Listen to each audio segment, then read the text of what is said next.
En el estudio pasado solo estaba intentando de explicar un poco cómo es que habíamos pasado de ver milagros por la mano de los apóstoles a que ahora los trapos usados de los apóstoles estaban obrando milagros. Entonces pasé casi todo el estudio explicando ese punto doctrinal y poniendo algo así como una historia en nuestra cabeza para concluir en lo siguiente. Los milagros sí pueden suceder cuando son parte de la voluntad de Dios y nada es imposible para Él. Pero especialmente concluimos en que Pablo definitivamente no estaba ocupando sus trapos para hacer milagros, sino que sucedían de una forma milagrosa que las personas lo utilizaban. O sea, no es de que Pablo se paraba todos los días, agarraba un trapo, sudaba, se secaba y de ahí lo iba a vender. No, tampoco estudiamos que fue eso lo que Jesús hizo, de que le decía a la gente, vengan a tocar el borde de mi manto y así van a tener salvación. No fue eso lo que vimos. La historia que conté no era porque quería agregar a la Biblia, era simplemente porque era necesario que nosotros tuviéramos en nuestra mente una idea de cómo sucedió que alguien buscó un trapo de Pablo. Algo así como una idea de una forma inocente y llena de fe en la que alguien pudo tomar un trapo sudado de Pablo. Eso fue lo único que hicimos. Analizar eso, teorizar y crear una historia que tuviera sentido. Para concluir en esto, definitivamente Pablo no estaba vendiendo sus trapos.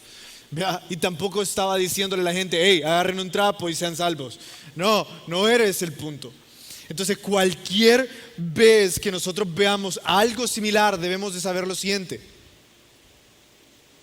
Son patrañas, ¿ok?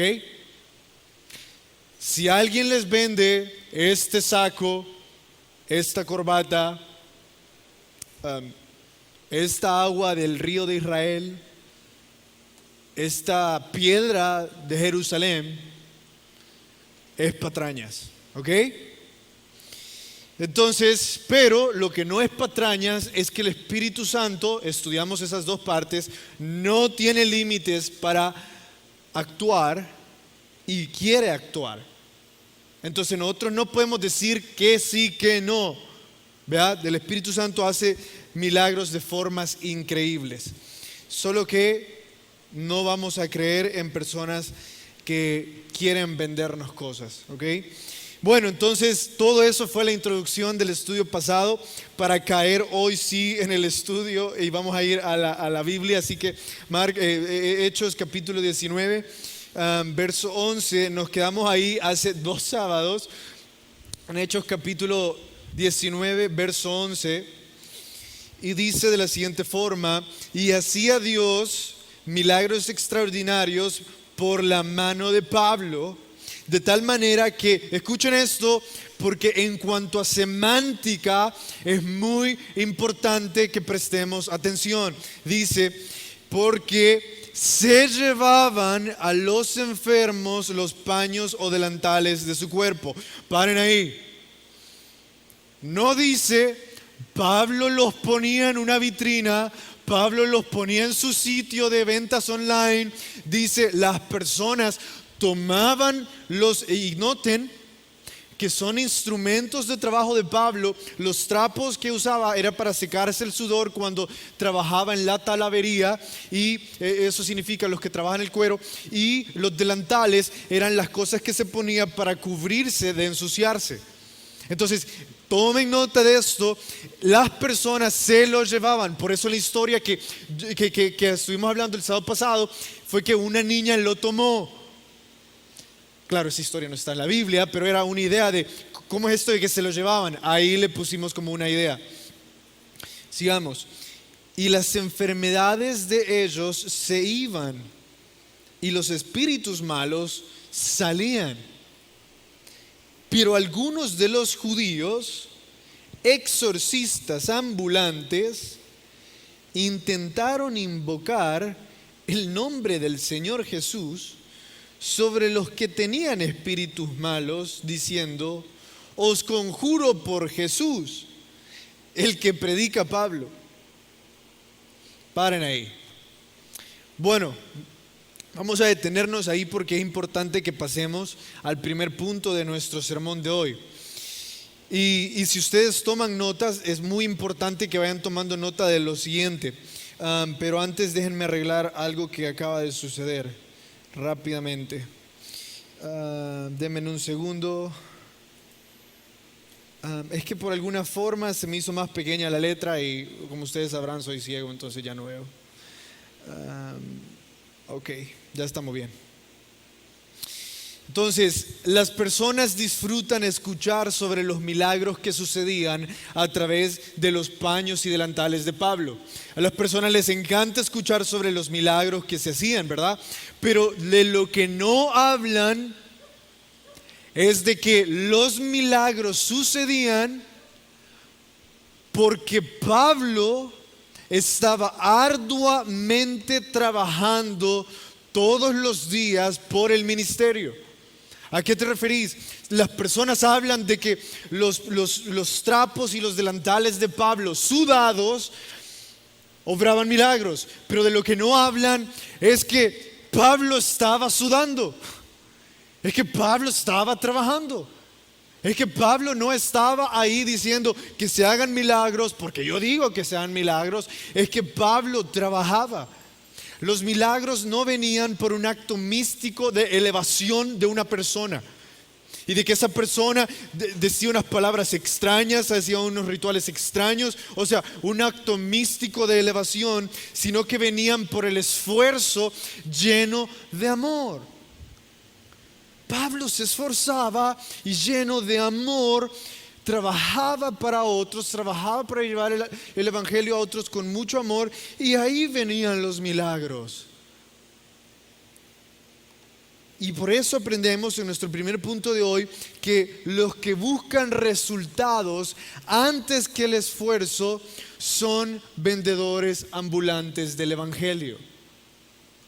Los que buscan resultados antes que el esfuerzo son vendedores ambulantes del evangelio. ¿Por qué? Porque nos gusta hablar sobre los milagros que suceden en el evangelio, pero no nos gusta estudiar cuánto trabajaba Pablo. Entonces déjenme darles una pequeña recordada sobre cuánto vimos trabajando a Pablo el sábado pasado. Yo les conté, pero quizás no profundicé en esto, yo les conté que Pablo enseñaba en la escuela de Tirano, enseñaba desde toda la mañana hasta las 11. Entonces, enseñaba toda la mañana hasta las 11. No, me equivoco. Trabajaba toda la mañana hasta las 11. Escuchen bien esto porque es bastante curioso. Los romanos trabajaban toda la mañana hasta las 11. Los griegos tenían ese horario. Si algunos de ustedes quisieran este horario, está buenísimo, en serio. Hasta las 11. De ahí se iban a sus casas y regresaban a las 4 de la tarde.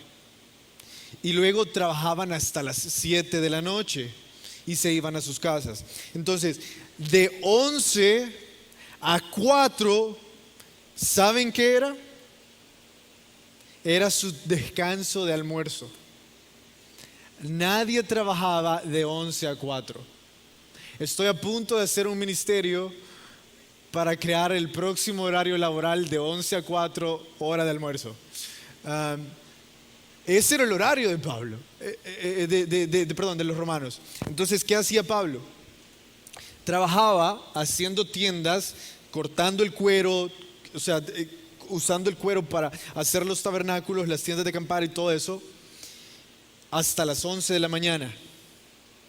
Pero escuchen esto, cuando todas las personas, pero no dije por qué hacían eso, ¿verdad? Perdonen, es que la letra, eso me confundió todo. Entonces, hacían eso porque es demasiado caliente el horario de 11 a 4, de 11 a 3. Es insufrible ese horario. Entonces, déjenme contarles esto bastante curioso, que en ese tiempo no tenían aire acondicionado. Entonces, como no tenían aire acondicionado, no se había inventado aún, entonces de 11 a 4 era insufrible estar ahí, estar adentro de un recinto. Entonces, paraban de trabajar por el calor y se iban a guardar a sus casas o iban a hacer qué sé yo qué cosa. Entonces Pablo trabajaba hasta las 11 en el cuero, pero escuchen esto, a las 11, lejos de irse a guardar del sol, lejos de irse a guardar y a descansar, abría la escuela de Tirano. Y de 11 a 4 enseñaba y predicaba la Biblia. Escuchen esto. Mientras unos descansaban, Pablo seguía trabajando. Cerraba la escuela de Tirano a las 4 y Pablo regresaba a trabajar en la talavería con el cuero. Si ustedes quieren hablar sobre los milagros que sucedieron a través de los trapos de Pablo, hablen sobre su horario laboral. Hablen sobre cuánto él se esforzaba.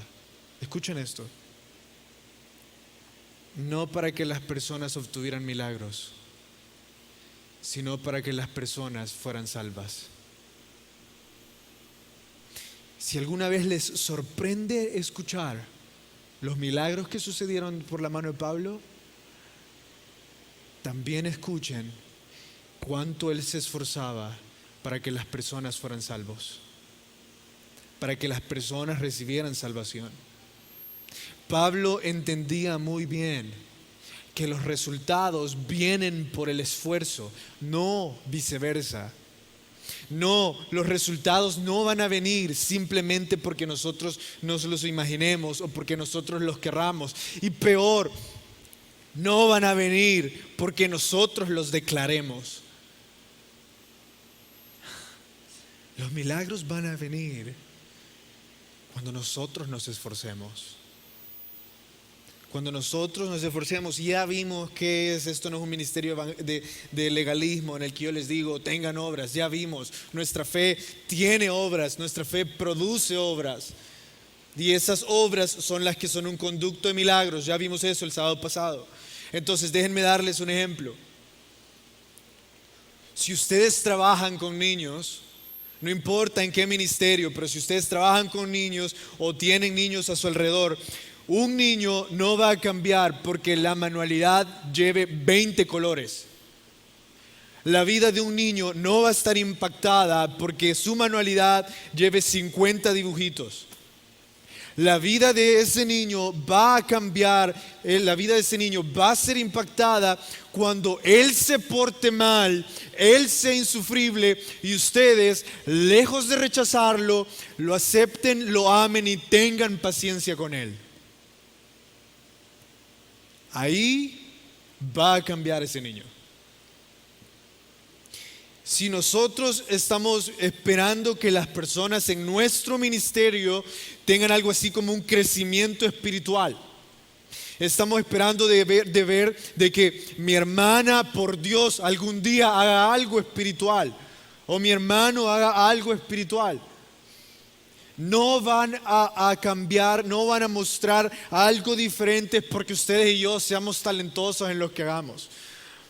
De repente no van a mostrar un cambio espiritual porque nosotros hicimos esta gran oración o dijimos esta gran prédica o tocamos esta gran canción o somos talentosos en lo que sea que hagamos.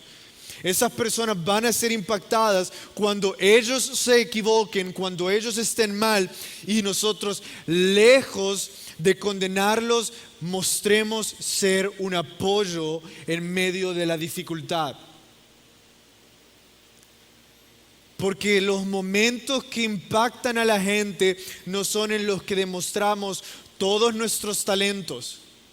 Los momentos que verdaderamente cambian a la gente es cuando nosotros nos esforzamos, es cuando nosotros combatimos con nuestra impaciencia, con nuestra pereza, con nuestra haraganería, con nuestra comodidad y decimos, voy a dejar de ser yo un momento y voy a esforzarme por alguien más. Y voy a hacer algo más por alguien. Entonces cuando yo les digo esforzarse, no les digo que hagan lo que les gusta, porque eso no es esforzarse. Les estoy diciendo, hagan lo que les mata, lo que les asesina cada centímetro de su carne. Y ahí van a saber que vamos a tener resultados. Los resultados no vienen por vivir haciendo lo que es cómodo. Aquellos que nunca arriesgan, nunca ganan. Y les digo que se siente terrible vivir esforzándose. Hay un día en mi semana que yo les digo que cada vez que me despierto, digo, no me quiero despertar. Porque predico de 3 a 4 veces ese día. Paso todo el día en reuniones, paso todo el día haciendo cosas y no tengo hora de almuerzo. Y no me estoy poniendo un ejemplo como Pablo, solo les estoy diciendo que lo hago un día, así que no me comparo. Pero les estoy diciendo, es mi día menos favorito. Ese día, pregúntenle a Nicole, mejor ni me vean. Ando enojado, ando cansado, ando gruñón, porque no quiero ese día. Me cae mal que ese día llegue. Y no se le puede decir qué día es. Tampoco le puedo decir qué hago. Pero no me gusta ese día. ¿Saben por qué? Porque me tengo que esforzar. Mi hora de almuerzo me encanta. ¿Saben por qué? Agarro mi almuerzo, pongo la computadora y pongo la serie de Star Wars. Y como, veo la serie, enciendo mis audífonos y paso el momento más relajado de mi día. En serio, se siente tan bien almorzar. Y ese día no lo tengo. Pero les digo algo. Ese día es el que más frutos está trayendo a mi vida. Cada vez que nosotros nos enfrentemos a esas cosas, que nos tenemos que esforzar, que tenemos que dejar de ser nosotros, eso va a traer un resultado, pero no esperen resultados si no están dispuestos a esforzarse. Los milagros de Pablo no venían por ese acto místico de elevación, venían porque trabajaba día y noche y lo hacía con amor para otros. Lo segundo que vemos, lo que leímos ahí, es que encontramos a unos exorcistas ambulantes. Dice en el verso 13, pero algunos de los judíos exorcistas ambulantes, paren ahí. ¿Qué significa esto de exorcistas ambulantes? Aunque ustedes no lo crean, ustedes iban al mercado de Jerusalén y ustedes no solo encontraban a gente vendiendo papas y cebollas, también encontraban a gente vendiendo su poder de exorcizar demonios. En serio, estaba algo así como la calle de los exorcistas. Y ustedes escogían si querían un exorcista grande, pequeño, gordo, seco, o medio raro, medio normal. Y ahí estaba la calle de los exorcistas y ustedes pasaban y contrataban al exorcista y decían, mira, yo creo que mi hermano tiene ahí su legión de demonios porque es medio raro. Entonces lo llevaban a su casa y le decían, hey, aquí él tiene como una legión. Y los exorcistas sacaban los demonios y las personas les pagaban. Ahora, mucho de lo que sucedía ahí era pantomima. Mucho de lo que ellos hacían ahí es muy parecido a lo que nosotros vemos hoy. Estoy diciendo mucho, no totalmente. Por favor, presten atención. Entonces, uno de esos exorcistas escuchó de que un tal Pablo que servía a un tal Jesús con su pañuelo había exorcizado a alguien. Entonces dijeron, hey, esa mercadotecnia de nuestro negocio no la habíamos escuchado. Así que el exorcista hizo lo siguiente, verso 13. Intentaron invocar el nombre del Señor Jesús sobre los que tenían espíritus malos, diciendo, os conjuro por Jesús, el que predica Pablo. había 7 hijos de un tal Seba, judío, jefe de los sacerdotes, que hacían esto. Pero escuchen esto, verso 15. Pero respondiendo el demonio, el espíritu malo, dijo: a Jesús conozco y verdaderamente sé quién es Pablo. Pero ¿y vos quién sos? ¿Escucharon eso? El demonio le dijo: me venís a conjurar en el nombre de Jesús y en el nombre de Pablo. Sí, sabemos quiénes son ellos, pero ¿y vos quién te crees? O sea, los demonios le dicen: estamos aquí adentro y nadie nos va a sacar. O sea, Jesús puede hacerlo, Pablo puede hacerlo, pero ¿y vos quién sos? El punto 2 de nuestro sermón de hoy es: los que quieren ver cambios terrenales antes que cambios espirituales son vendedores del evangelio. Esas personas querían ver cambios terrenales. ¿Por qué? Ellos no estaban interesados en la salvación de las personas que estaban siendo exorcizadas. Por cierto, exorcizar significa sacar demonios. Y sí, son verdaderos los demonios, y sí hay personas endemoniadas aún hoy. Entonces, ellos no estaban interesados en que los que habían sido exorcizados conocieran a Jesús, fueran salvos y tuvieran vida eterna y sus vidas fueron transformadas. Ellos estaban interesados en emplear este nuevo método de mercadotecnia en el que daban un servicio y ellos tenían más dinero. Eso era lo que a ellos les importaba. Por lo tanto, los resultados o los cambios que ellos esperaban eran terrenales, no espirituales. Pablo no trabajaba para que sus paños y para que sus delantales fueran extendidos por toda Europa. Él trabajaba para que el evangelio fuera expandido por toda Europa, porque el evangelio cambia vidas espiritualmente. Los cambios terrenales, no se equivoquen, sí van a venir. Entonces no estoy menospreciando los cambios terrenales, y yo sé que este estudio está siendo guiado un poco más para los que sirven a otros, pero también es para nosotros mismos. El primer punto habló bastante sobre esforzarnos, pero este punto también habla sobre cambios terrenales. Yo sé que queremos ver algunos cambios, algunos resultados terrenales en nuestra vida, pero por favor escúchenme. Los cambios terrenales o resultados terrenales, como le quieran poner, vienen como parte de la providencia de Dios que se alinea con el llamado que tenemos. La providencia de Dios es el plan de Dios. Entonces, los resultados terrenales que tengamos, las cosas terrenales que Dios nos dé, o materiales, o dinero, etcétera, van a venir cuando se alineen al llamado que tenemos. Entonces, si Dios les llama a tener un ministerio, qué sé yo, de brigadas médicas o para sanar y proveer de atención dental gratis a personas de bajos recursos, Él va a proveer para que ustedes puedan tener una carrera en ese ámbito, porque se está alineando con su llamado. Vamos a tener cosas terrenales, pero querer que alguien tenga un fruto terrenal más allá que un fruto espiritual es querer forjar la providencia de Dios a nuestro deseo. Entonces, querer un resultado terrenal, algún fruto terrenal antes que algo espiritual, es decirle a Dios: Dios, tengo una mejor idea para mi vida y para la de otros.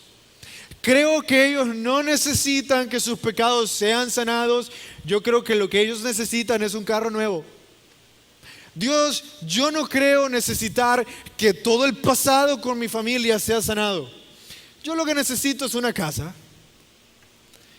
Eso estamos haciendo. Estamos diciéndole a Dios: vamos a dejar tu providencia para un lado, queremos forjar nuestra propia providencia, nuestros propios deseos. Porque sí, los cambios terrenales vendrán como efecto cascada, pero solo pueden venir después de una transformación espiritual. Ese es el orden. Primero, viene una transformación espiritual a nuestra vida. Muchas cosas en nuestro corazón son sanadas. Tenemos cambios en nuestra personalidad, en quiénes somos. Y después vienen algunas cosas terrenales. Porque si no hacemos eso, escuchen este ejemplo. No importa si de repente obtuvieron el ascenso o el trabajo que tanto esperaban, si ustedes no resolvieron su problema con la pornografía, pronto van a ocupar ese dinero para buscar una prostituta. Y van a ocupar ese dinero para ir y darle rienda suelta a su pecado. Si nosotros obtenemos más frutos terrenales que espirituales, los mismos frutos terrenales nos van a destruir. ¿De qué sirve tener una carrera si no tengo una vida? ¿De qué sirve tener el trabajo que soñé, la carrera que soñé, si regreso a mi casa y me siento vacío o vacía? No sirve de nada. Se los puedo decir. Entonces Jesús está interesado en darnos esos cambios espirituales, en sanarnos, en limpiarnos. Y sí, van a venir los cambios terrenales, van a venir bendiciones, pero no las podemos buscar antes que todo el crecimiento espiritual. Hay mucho que trabajar.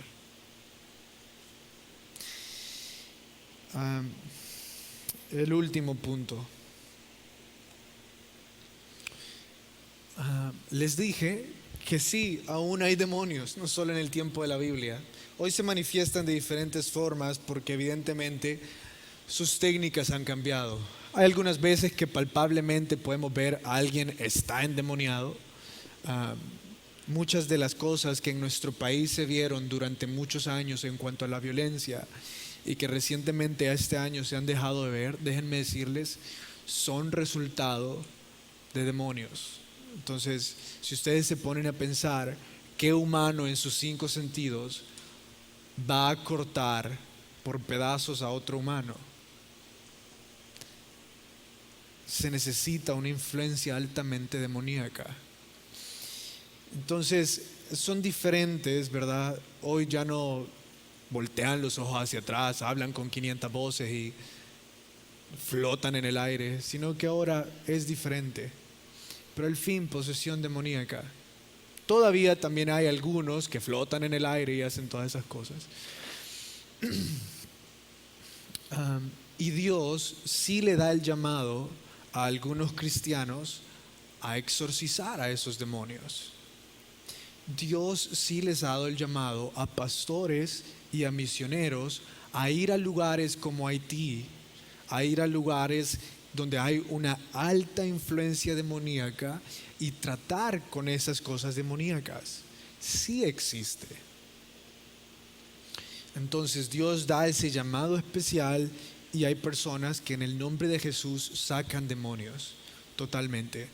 Sí es cierto, pero buscando un resultado espiritual. Ahora, tampoco quiero que se pierdan. Dios no nos ha llamado a convertirnos en Ghostbusters o ¿cómo? Cazadores de fantasmas. Tampoco Dios no nos ha dicho anden en una camioneta con una pantalla de cazadores de fantasmas, ¿verdad? Ese es un ministerio especial, ese es un llamado especial que Dios lo da a algunas personas, porque hay algunos que nos gustan tanto las cosas místicas que les aseguro que alguno puede salir con la idea, ir hoy a la casa abandonada de su colonia y decir, Carlos dijo que en el nombre de Jesús todavía nosotros podemos hacer esas cosas. Si Dios no nos ha dado el llamado, tampoco crean que vamos a andar siendo cazadores de fantasmas. Ahora, si Dios algún día les lleva a una misión a alguna parte fuera del país y de repente a alguien por quienes ustedes están orando se le escuchan como 3 voces, bienvenidos al ministerio del exorcismo y Dios les bendiga. Espero que hayan ayunado y orado, pero tampoco se trata de que andemos buscando eso. Yo estoy diciendo esto porque recientemente lo leímos en un libro de Chuck Swindoll. Entonces,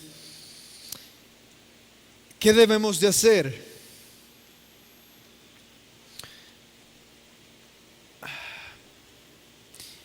Seguir con nuestro llamado, pero escúchenme esto. No deberíamos de tener miedo a que los demonios no nos reconozcan. Y que ahorita que hablamos sobre el don del exorcismo, ustedes piensen, híjole, y si a mí me pasa, ¿qué hago? Si les pasa, Dios les va a dar lo necesario, se los prometo. Pero no tengan miedo a que un demonio no los reconozca y que les diga, ¿y vos quién sos? ¿Saben qué deberían tener más miedo? Que al morir y estén en el gran trono blanco, Jesús no los reconozca. Porque la Biblia dice que Jesús va a decir a todos aquellos que no le confesaron aquí en la tierra, que no los va a confesar delante de su Padre. Entonces estos pobres exorcistas ambulantes quedaron ridiculizados por el demonio. Dijeron, ¿y vos quién sos? Al fin solo fue una vergüenza. Pero yo me ponía a pensar, ¿qué tal si Jesús no me reconoce como su hijo? ¿Qué tal si llego al cielo y veo cómo todos están diciendo, sí, Él es mi hijo, sí, Él se arrepintió, sí, Él aceptó a Cristo? Y cuando voy yo, dice, Él no me reconoció delante de los hombres. Él no me confesó. Eso sí es preocupante. Y eso sí le tengo miedo. Hoy tienen una nueva oportunidad para asegurarse de confesar a Cristo, para asegurarse de su salvación y empezar con los cambios y resultados espirituales. Oremos.